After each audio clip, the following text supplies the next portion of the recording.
talking rookies on today's Cowboys Report. We've got updates and takes on Tyler Booker, Donovan Ezeiruaku, Jaydon Blue, and Shemar James. Before we dive into what's being said on those four players, we are 94 subs away from 217,000 here on the Cowboys Report. If you want more free Cowboys videos each and every single day, normally multiple times per day, hit that sub button for me right now. Let's begin with Tyler Booker. ESPN and NFL.com offering some early praise on the Cowboys' first-round pick. NFL.com putting Booker on their all-rookie team, which focused more on instant impact. They tried not to go all first-rounders, but it would make sense that the first guard taken is on the all-rookie team, given the gaps between second and thirds and stuff. So like that one was a no-brainer to me. Wanted to mention it. We'll come back to the all-rookie team as well. But ESPN's Todd Archer had some praise for Booker, saying he has already impressed the Cowboys and is, as expected, in line to be a day one starter for Dallas. In that piece on ESPN, Archer had this quote from Dak Prescott on Tyler Booker, saying whether it's the responsibilities that he has to bring to the HUD or whether it's communication on the line, he's doing a hell of a job. You can tell this is a guy that is a football player. Guy has a lot of pride standard in what he does. Also had the benefit this past week of Booker with the very viral youth camp clip of him in like I think it was the 3-cone or the 20-yard shuttle, whatever it was, of him knocking down the kid. And I'm surprised they get an ESPN headline of Tyler Booker bullies child, but it's just a competition. I think everyone got a good kick out of it. It was pretty funny. I thought it was fun. We'll get more in depth on this in a second. I think the Cowboys' process so far of Booker is a solid one because you spent a top 15 pick on him. Like, just start him. It's not actually that challenging. And the expectations are high given the investment on this Cowboys offensive line. So with this in mind, what is your confidence level in Tyler Booker? Scale it for me from 1 to 10. 1, the low end, 10, the high end. Sound off at the pinned comment of today's show. I think the ESPN Todd Archer reporting on Booker already impressing is exactly what we all want to hear on Booker, the Cowboys' first-round pick. And I give the Cowboys some credit. This is really more of a Brian Schottenheimer thing of not playing games. Like, Tyler Booker's a first-round pick. He's a top 15 pick. The whole point of drafting him was to plug him in day one as a starter at right guard. So they're doing that. They're not playing the games of sitting him and saying, you got to earn it, and we're going to give Brock Hoffman minicamp reps. It doesn't do anything. Your plan is to make Booker the starter. So get that plan going and get the chemistry developing with Cooper Beebe to his left and Terrence Steele to his right. The Cowboys, frankly, have invested a lot in the offensive line. It's a first-round pick at left tackle, a first-round pick at left guard, a third-round pick at center, a first-round pick at right guard, a hefty contract at right tackle. They need that offensive line to play well, and they need their latest first-round pick to have an instant impact. You're putting all of those assets into the offensive line. It has to play well. Otherwise, this offense, I don't know if we're going to feel particularly great about it. This unit, these 5 guys, Guyton, Smith, Beebe, Booker, Steele, they have to be good. And if they're not good, or if there's a weak point or two, it's tough to feel confident about the offensive line. And the offense as a whole, frankly. Let's go to Donovan Ezeiruaku. He was also put on NFL.com's all-rookie team. He's joining Abdul Carter at edge. Carter was the no-brainer, obviously number 3 overall pick. I am a little bit surprised that Ezeiruaku was the pick here. I think to an extent it's kind of like, let's not have all first-round picks. As it turns out, looking at my draft rankings and where he was picked, Ezeiruaku was my number 6th edge. He was taken as the number 6th edge in the 2025 NFL Draft. But even though there were both second-round grades on him, I had him much higher on my board, 28th. I thought he was going to go in round. I thought he could be a top 30 pick pretty easily.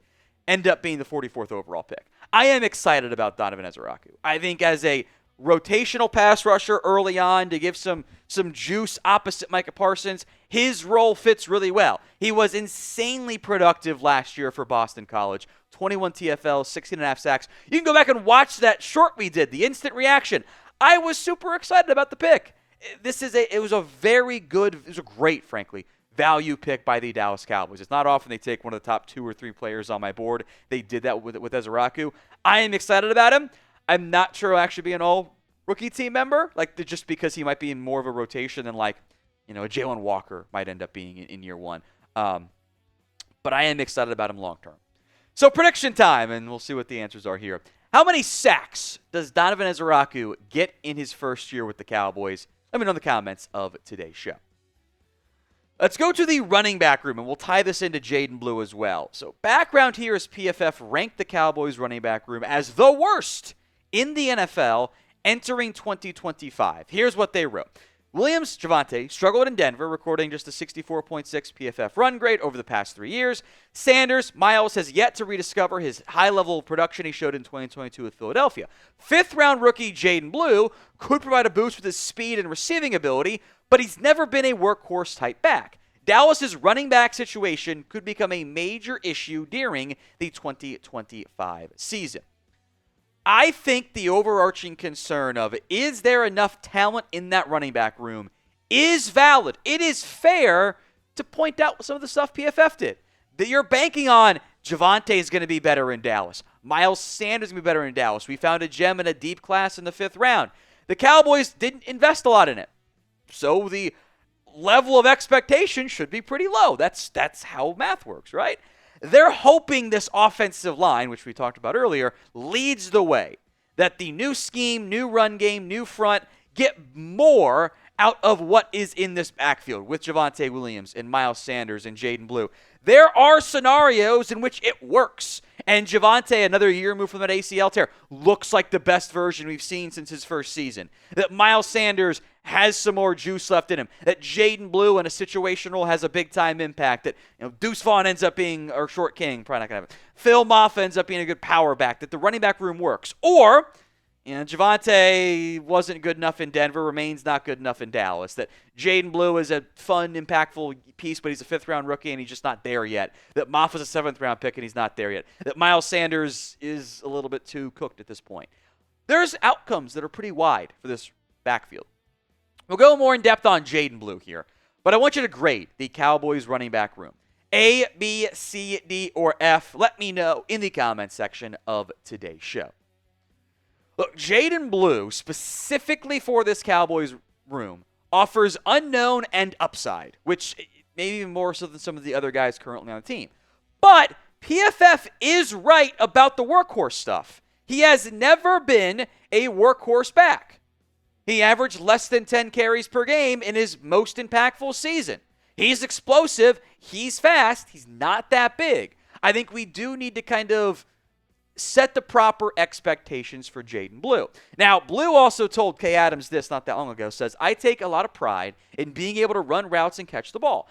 I've been since I was maybe 14, 15 years old. I played 7-on-7. I played receiver. I didn't do nothing. There was no back things when I go train. I do a lot of receiver stuff because the running back stuff is natural for me. I'm trying to take my receiver game to the next level so I can be the next great back to come out of Dallas. I love the mindset there, by the way. And I do think if you want to get some explosive plays out of Jaydon Blue, the receiving game offers some upside there. He did some wheel route stuff. I go back and watch the CFP. He was making impact plays there. He can do angle routes. Sometimes the drops issues show up there. When was the last time the Cowboys' screen game looked competent? Wouldn't it be nice to have that going? Jaydon Blue's got the juice to make that work. Cowboys 4th of July gear is available. What better way to celebrate America's Day than with some gear from America's team? Both of these t-shirts are available on Fanatics. Go to chatsports.com/Cowboys4th. It'll take you right into it. A variety of sizes, of course, are available. Links in the comments section and the description of today's show. It's chatsports.com/Cowboys4th. Athlon Sports had kind of floated the idea of, well, maybe Shemar James starts at linebacker this year. And to be blunt, no. At least not early on. I find it really difficult to envision a scenario where even if barring injuries, Shemar James is a day one starter. He's actually already missed some time. He has been a little bit banged up with an undisclosed injury at the end of OTAs and Minicamp. I assume he's good to go for training camp, but we shall see there. He's also super young. Like, Shemar James is one of the youngest players coming out of this year's NFL draft. He is a bit more of a, developmental piece along the linebacker core. In fact, actually, of note, happy birthday, Shemar James. He turns 21 today. He's young. You've got to be patient here. He's a captain at Florida. The Cowboys clearly liked him. Matt Eberflus, I think, was a driving factor in the pick. They traded up to go get him. I think next year we can be talking about Shemar James' breakout, but DeMarvion Overshown's going to get healthy at some point this year. Kenneth Murray, Jack Sanborn are clearly entrenched as like the starters right now at linebacker in the nickel packages. Maurice Leofau's the third. Can he usurp Damone Clark? Very possible, but I don't think starting should be the expectation at all for Shemar James. I just don't think that's even fair to put that type of expectation on him.